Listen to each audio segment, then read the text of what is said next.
So I'm sitting here on this beautiful morning reading this magazine called Good Life Family.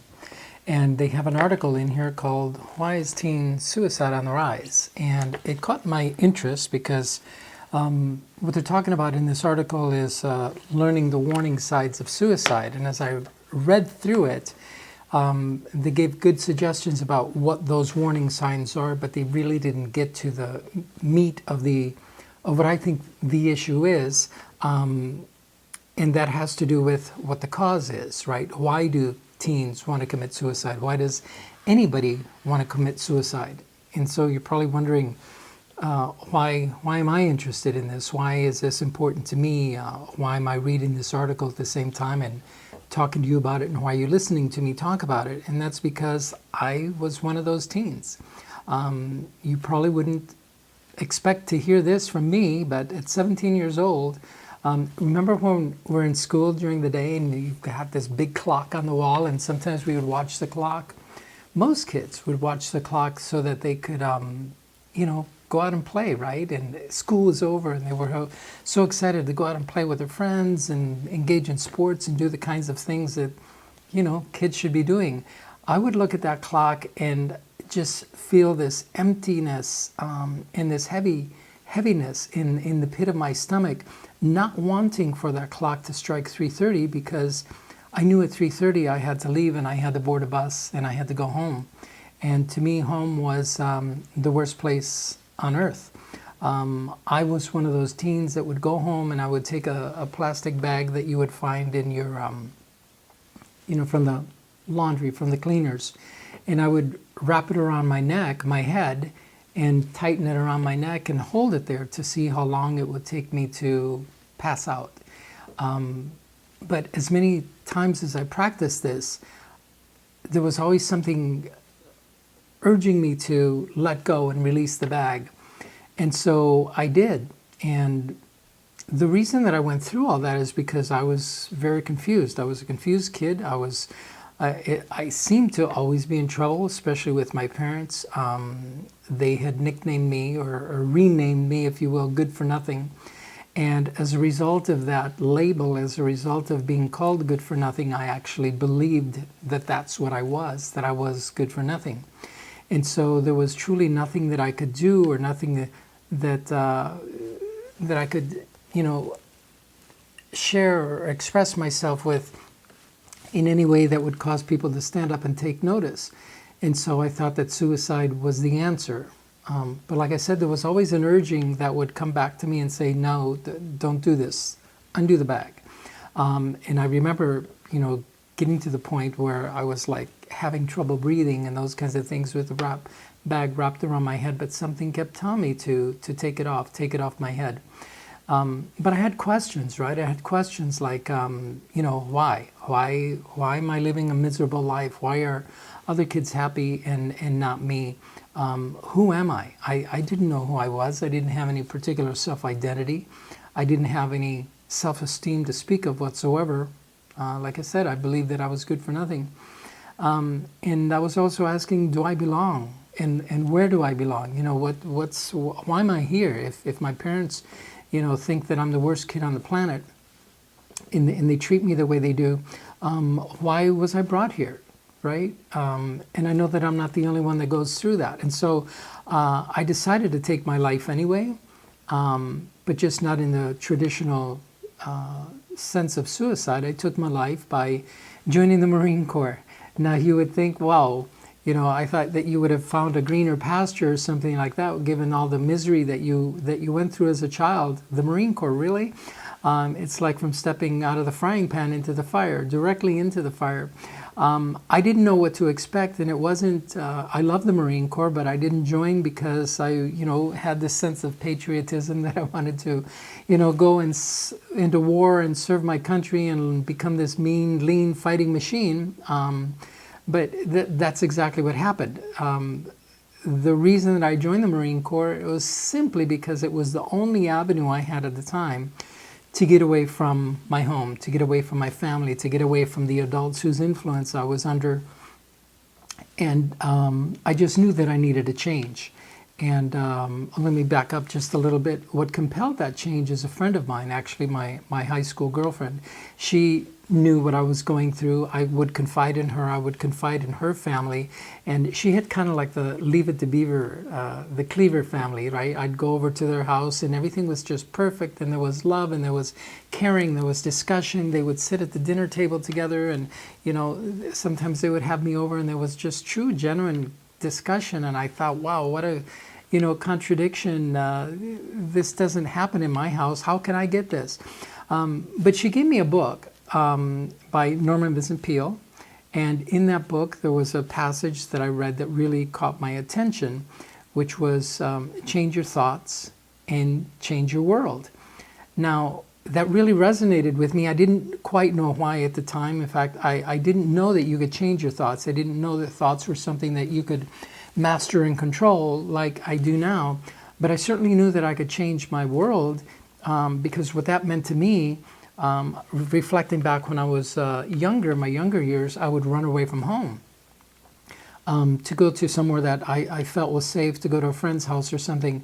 And so changing that part of my world, even for just a brief moment in time, you know, was helpful for me. And so when I read this passage, I said, yeah, okay, change my world. I can do that. And so that's why I decided to join the Marine Corps. Like I said, I didn't have any other option in terms of college or jobs or anything like that after high school. So I joined the Marine Corps, and within that 13-week boot camp period, I actually learned that the person who I was when I went into boot camp was not really the person that I was at all. That good-for-nothing boy that I believed that I was actually a lie that had been fed to me over and over and over, so often and so prevalent that I believed it, right? I became that person. And interestingly enough, that the more that my parents referred to me as good for nothing, the more good for nothing I became. You know, you wonder how that happens. But that's for another video. That's for another story. There's so much more to go into there. But it was the Marine Corps that really taught me that I was somebody, that I was capable of success, that I was capable of providing value to the world, that I was valuable, that I had a role to play here. I quite didn't know what that role was. I mean, there I knew that my role was as a Marine, but I didn't know it in the bigger sense, in terms of the big picture, what it means in the world. And so I actually reinvented myself through the process of getting beat up and getting torn down to just the bare bones essence of who you really are. That's what the military does to you, especially in boot camp. And they do that to you not because they want to be mean or jerks or asses, like a lot of people think. But it's to get you to that basic level so that they can build you up to the person, in this case, the government wants you to be, the Marine Corps wants you to be, your commanding officers want you to be, or need you to be in that case, because as a Marine, as an Air Force airman or a soldier in the Army or a Navy man, you need to be and behave and act and respond in a certain way in order to fulfill your function. But if you don't know how to do that, they have no use for you, and you're not going to be any good for your fellow soldiers.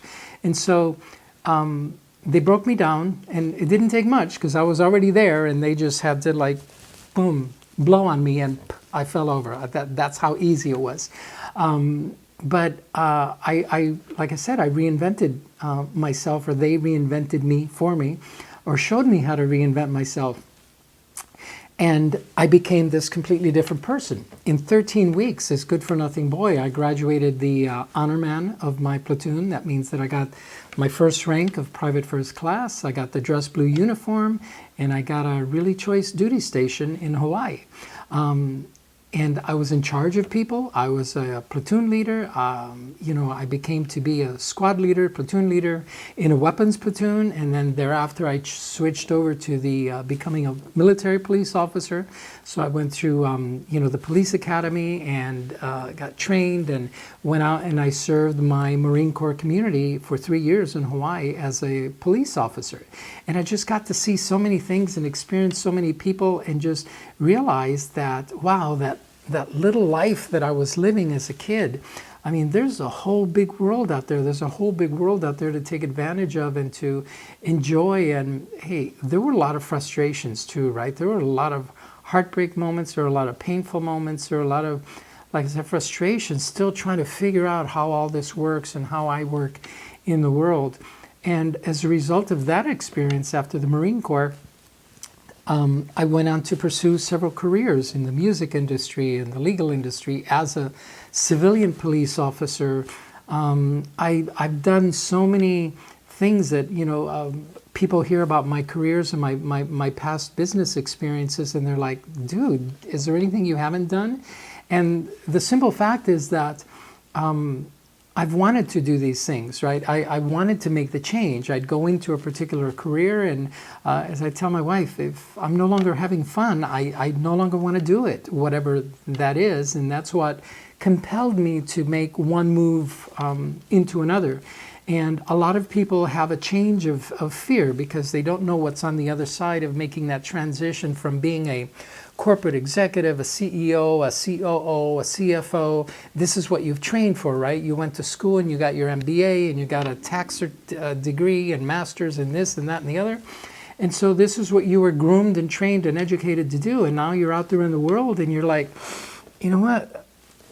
This isn't getting it for me, but I've got a family to feed, I've got a mortgage to pay, I've got medical bills and health insurance to maintain, plus I have this house and, the cars in the garage and all this stuff, and all of a sudden we feel stuck. And so many people, executives especially, feel stuck in careers and jobs and positions in companies that really don't fulfill them, that really don't harness their entire value, that really don't allow them the ability to express themselves and go out there and serve in the way that they want to.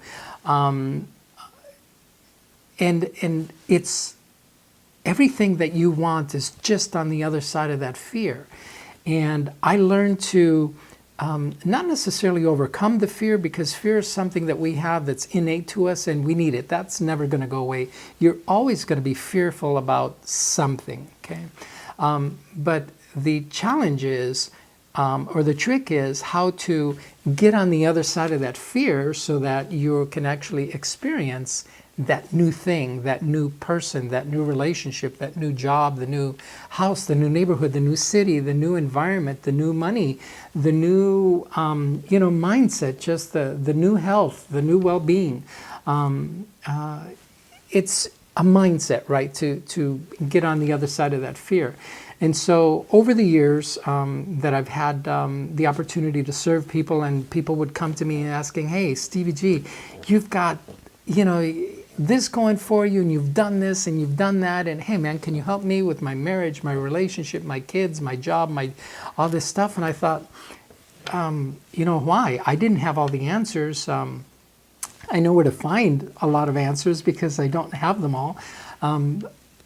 But I started asking myself, why? Why are people coming to me with this? And I realized that through the majority of my career, starting as a Marine, then as a police officer, then as a lawyer, and several other careers in between there, I was always in a position of leadership. I was always in a position of guiding others, helping them, protecting them.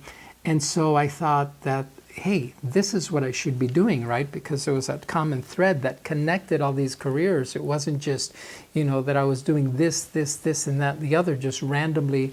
I didn't think about the connection at the time that I was switching back and forth to these careers and moving from one to the other. I certainly realized it years later. In fact, it was about, 12, 15 years ago that I realized it.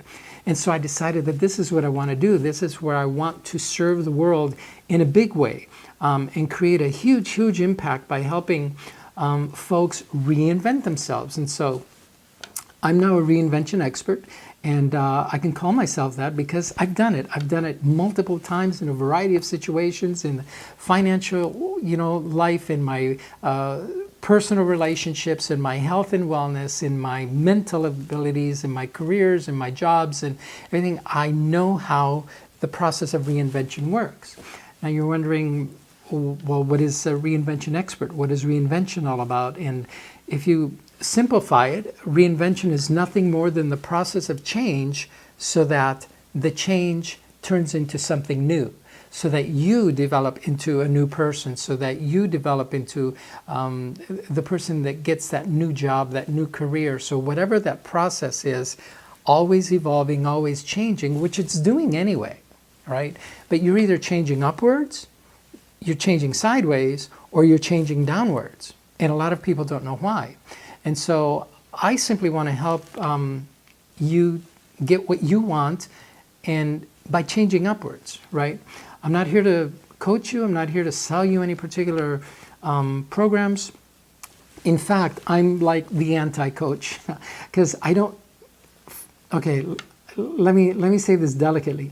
I don't prefer these 3 months, 6 months, 9 months, 12-month coaching programs. I realize that there's a lot of people that need hand-holding and they need that kind of guidance on a long-term basis. But I like to work with people that are able to see what they want, grasp onto it, and they just need a little bit of guidance to figure out what that is, and that's where I can help them. And so I have this 90-minute coaching session, if you will. In 90 minutes, you and I can sit down together and we can have a conversation. And during that conversation, you'll reveal to me, whether you know it or not, exactly what's holding you back, where you're stuck, where the challenges are, where the difficulties are, if you don't know. And then we will also share with you where the issues are and how to fix it, and essentially create a blueprint for you to follow to go out and solve the situation. So within that 90 minutes, or after that 90 minutes, and it could take less, and it could maybe take 95 minutes or 110 minutes, but I call it 90 minutes because that's the average that I can sit down with someone, and I don't care who you are. If you want to change anything about your life, you want to change something about your career, you want to change something about your relationships, you want to change something about your health and wellness, you want to change something about your personal life, all of it is doable. And I can guide you to that within that 90 minutes. Now, the rest is really up to you, right? Because it's like, let's say that you wanted to become a lawyer or a surgeon or a doctor or something. What you do is you go to school and you apply, right? You fill out the application form and you get accepted, and then you get your course syllabus. You know exactly what courses you need to take in order to get that degree, in order to get that certificate, in order for you to be able to call yourself a lawyer, doctor, accountant, whatever it is that you want to be, entrepreneur, whatever it is you want to be. Having the syllabus, right, or having the blueprint in your hand is just part of the puzzle. Going to the classes, listening to the instructors, doing the work, doing the homework, doing the lab work, all of those things is what's going to make the difference in whether you become a doctor or not, whether you become a lawyer or not, whether you become an entrepreneur or not, right? And all of those things is up to you. There's no one really that can hold your hand and walk you through those things. Now, if you have questions along the way, certainly you should, call somebody, call me, call a coach, call whoever else that you want to work with, to make sure that you stay on track, right? To keep growing upward instead of sideways, or worse yet, growing downwards, because we're always growing. So essentially that's what I do, and that's why I love doing this, being a reinvention expert and speaking all over the world and authoring books and really just being in that place, being the guy, being the go-to guy that'll help people get what they want, right? I'm not here to help you do anything. I'm not here to push you to do anything. I just want to get you what you want. So if you say you want something in life, you want a bigger company, you want a bigger career, you want a bigger, better house, you want a better life, we can get you to that. And this works, like I said, in careers, whether you're changing jobs in companies, whether you're an executive, whether you're an employee, in your marriage, with your kids, with your friends. It doesn't matter. It's all interconnected. When somebody comes to me with a problem, they say, Steve, you know, my business profits are down this quarter, and I think it's as a result of my sales team. They're really not doing the job they're supposed to be doing. Or maybe it's on the customer service side of things, or maybe it's on the manufacturing and the warehousing and the shipping side of things, right? The delivery side of things. And yeah, those are probably symptoms of what's going on. And there's the signs, certainly, of there being a problem. But I guarantee you that if we sit down and take a look at it, you'll find that the issue is probably inside you first.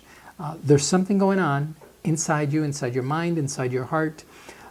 Perhaps your intentions are off, perhaps your direction is off, and you just need to adjust that a little bit. But until you do, it's like this. I tell people, you know, you want to go and buy a house, a beautiful house in the best neighborhood that you can imagine, wherever the best neighborhood is where you're watching this. Would you roll up to that house in your car with the realtor, take a look at the beautiful paint job, take a beautiful landscape, take in the beautiful, you know, just the way the house looks, its curb appeal, and say, this is my house, I want to buy it, and sign a check for it right now? Would you do that? Or would you hire an inspector first and have that inspector come in and turn that house upside down, in and out, checking everything from the foundation, the electrical, the plumbing, all of the things that you can't see from the outside, all of the things that you can't even see when you open the doors to the inside, right? You really have to break through the walls and kind of test some of this stuff out. Well, that's the same with us. That's the same with us when we say that we have a problem, our marriage is not working, my career's not working, I'm not advancing as much as I want to, I'm not making as much money as I want to, or as I think that I should, or that I deserve. It's probably because there's a plumbing or electrical wiring issue going on inside you, and that's what we need to get to. So that's what I do as a reinvention expert. This isn't just, you know, fluff. This isn't just motivation. I don't motivate anybody, and I'm certainly not going to motivate you. Only you can do that. This isn't, you know, like what I call bumper sticker wisdom that you're going to get. When you talk to me, when you work with me, you're going to get someone that has been there. I've been in the trenches. I know what the pain is like, and I know what it's like not to have the pain too. And trust me, not having the pain is that's where it's at. So that's what I wanted to share with you. I wanted to share with you why I do what I do, why I love to do what I do. And if you resonate with anything that I said, if you think that you and I could, you know, spend some serious time together and make some changes in your life, you're going to have to want to do that. But go ahead, give me a call.